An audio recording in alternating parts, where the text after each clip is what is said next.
श्री गणेशाय नमः। आज हम सुनने जा रहे हैं योगिनी एकादशी व्रत की कथा। तो सबसे पहले हम भगवान विष्णु जी की स्तुति करते हैं। शांतकारं भुजगशयनं पद्मनाभं सुरेशं विश्वाधारं गगनसदृशं मेघवर्णं शुभांगं लक्ष्मीकान्तं कमलनयनं योगिभिर्ध्यानगमयं वंदे विष्णुं भवभयरं सर्वलोकैकनाथम। तो अब हम एकादशी व्रत की विधि सुनते हैं।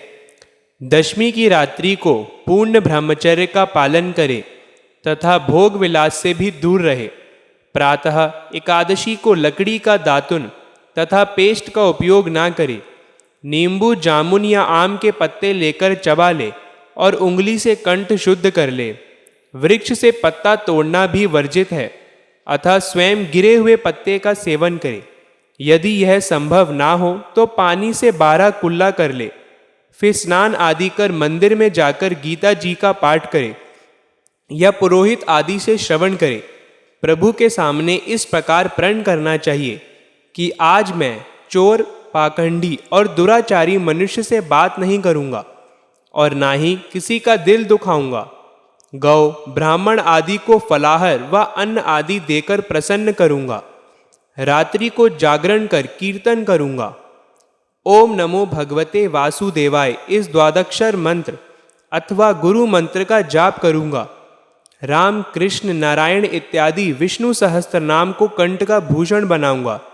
ऐसी प्रतिज्ञा करके भगवान विष्णु जी का स्मरण कर प्रार्थना करें कि हे त्रिलोकीपति, मेरी लाज आपके हाथ है, अतः मुझे इस प्रण को पूरा करने की शक्ति प्रदान करे। मौन, जप, शस्त्र पाठन, कीर्तन, रात्रि जागरण एकादशी व्रत में विशेष लाभ पहुंचाते हैं। एकादशी के दिन अशुद्ध द्रव्य से बने पेय ना पिए। कोल्ड ड्रिंक्स, एसिड आदि डले हुए फलों के दिबांध रस को ना पिए। 2 बार भोजन ना करें। आइसक्रीम व तली हुई चीजें ना खाए। फल अथवा घर में निकला हुआ फल का रस अथवा थोड़े दूध या जल पर रहना विशेष लाभदायक है। व्रत के दशमी, एकादशी और द्वादशी इन 3 दिन में कांसे के बर्तन, मांस, प्याज, लहसुन, मसूर, उड़द, चने, कोदो, एक प्रकार का धान, शाक, शहद, तेल और अधिक जल का सेवन, इनका सेवन ना करें। व्रत के पहले दिन अर्थात दशमी को और दूसरे दिन अर्थात द्वादशी को हविष्यान, जौ, गेहूँ, मूंग, सेंधा नमक, काला मिर्च, शर्करा और गौघृत आदि का 1 बार भोजन करें। फलाहारी को गोभी, गाजर, शलजम, पालक, कुल्फा का साग इत्यादि सेवन नहीं करना चाहिए। आम, अंगूर, केला, बादाम, पिस्ता इत्यादि अमृत फलों का सेवन करना चाहिए। जुआ, निद्रा, पान, पराई निंदा, चुगली, चोरी, हिंसा, मैथुन, क्रोध तथा झूठ कपट आदि अन्य कुकर्मों से नितांत दूर रहना चाहिए। बैल की पीठ पर सवारी ना करें। भूलवश किसी निंदक से बात हो जाए तो इस दोष को दूर करने के लिए भगवान सूर्य के दर्शन तथा धूप दीप से श्रीहरि की पूजा कर क्षमा मांग लेनी चाहिए। एकादशी के दिन घर में झाड़ू नहीं लगाए। इससे चींटी आदि सूक्ष्म जीवों की मृत्यु का भय रहता है। इस दिन बाल नहीं कटाए। मधुर बोले, अधिक ना बोले। अधिक बोलने से ना बोलने योग्य वचन भी निकल जाते हैं। सत्य भाषण करना चाहिए। इस दिन यथाशक्ति अन्न दान करे, किंतु स्वयं किसी का दिया हुआ अन्न कदापि ग्रहण ना करे। प्रत्येक वस्तु प्रभु को भोग लगाकर तथा तुलसी दल छोड़कर ग्रहण करनी चाहिए। एकादशी के दिन किसी संबंधी की मृत्यु हो जाए तो उस दिन व्रत रखकर उसका फल संकल्प करके मृतक को देना चाहिए और श्री गंगा जी में पुष्प अस्थि प्रवाहित करने पर भी एकादशी व्रत रखकर व्रत फल प्राणी के निमित्त दे देना चाहिए। प्राणी मात्र को अंतर्यामी का अवतार समझकर किसी से छल कपट नहीं करना चाहिए। अपना अपमान करने या कटु वचन बोलने वाले पर भूल कर भी क्रोध नहीं करे। संतोष का फल सर्वदा मधुर होता है। मन में दया रखनी चाहिए। इस विधि से व्रत करने वाला उत्तम फल को प्राप्त होता है। द्वादशी के दिन ब्राह्मणों को मिष्ठान, दक्षिणा आदि से प्रसन्न कर उनकी परिक्रमा कर लेनी चाहिए। अब हम व्रत खोलने की विधि कहते हैं। द्वादशी को सेवा पूजा की जगह पर बैठकर भुने हुए 7 चनों के 14 टुकड़े करके अपने सिर के पीछे फेंकना चाहिए। मेरे 7 जन्मों के शारीरिक, वाचिक और मानसिक पाप नष्ट हुए, यह भावना करके 7 अंजलि जल पीना और चने के 7 दाने खाकर व्रत खोलना चाहिए। अब हम सुनते हैं योगिनी एकादशी व्रत की कथा। युधिष्ठिर जी ने पूछा, वासुदेव, आषाढ़ के कृष्ण पक्ष में जो एकादशी होती है उसका क्या नाम है? कृपया उसका वर्णन कीजिए। भगवान श्री कृष्ण बोले, नृपश्रेष्ठ, आषाढ़ गुजरात महाराष्ट्र के अनुसार ज्येष्ठ के कृष्ण पक्ष की एकादशी का नाम योगिनी है। यह बड़े बड़े पातकों का नाश करने वाली है। संसार सागर में डूबे हुए प्राणियों के लिए यह सनातन नौका के समान है। अलकापुरी के राजाधिराज कुबेर सदा भगवान शिवजी की भक्ति में तत्पर रहने वाले हैं। उनका हेममाली नामक एक यक्ष सेवक था जो पूजा के लिए फूल लाया करता था। हेममाली की पत्नी का नाम विशालाक्षी था। वह यक्ष काम पाश में आबद्ध होकर सदा अपनी पत्नी में आसक्त रहता था। एक दिन हेममाली मान सरोवर से फूल लाकर अपने घर में ही ठहर गया और पत्नी के प्रेम पाश में खोया रह गया, अतः कुबेर के भवन में ना जा सका। इधर कुबेर मंदिर में बैठकर शिवजी का पूजन कर रहे थे। उन्होंने दोपहर तक फूल आने की प्रतीक्षा की।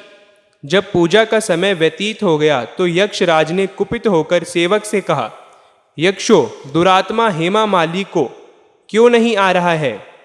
यक्षों ने कहा, राजन, वह तो पत्नी की कामना में आसक्त हो घर में ही रमण कर रहा है। यह सुनकर कुबेर क्रोध में भर गए और तुरंत ही हेममाली को बुलवाया। वह आकर कुबेर के सामने खड़ा हो गया। उसे देखकर कुबेर बोले, ओ पापी, अरे दुष्ट, ओ दुराचारी, तूने भगवान की अवहेलना की है, अतः कोढ़ से युक्त और अपनी उस प्रियतमा से वियुक्त होकर इस स्थान से भ्रष्ट होकर अन्यत्र चला जा। कुबेर के ऐसा कहने पर वह उस स्थान से नीचे गिर गया। कोढ़ से सारा शरीर पीड़ित था, परंतु शिव पूजा के प्रभाव से उसकी स्मरण शक्ति लुप्त नहीं हुई। तदंतर वह पर्वतों में श्रेष्ठ मेरुगिरी के शिखर पर गया। वहां पर मुनिवर मार्केंड जी का उसे दर्शन हुआ। पाप कर्मा यक्ष ने मुनि के चरणों में प्रणाम किया। मुनिवर मार्केंड जी ने उसे भय से कांपते देखे कहा, तुझे कौड़ के रोग ने कैसे दबा लिया? यक्ष बोला, मुने, मैं कुबेर का अनुचर हेममाली हूँ। मैं प्रतिदिन मान सरोवर से फूल लाकर शिव पूजा के समय कुबेर को दिया करता था।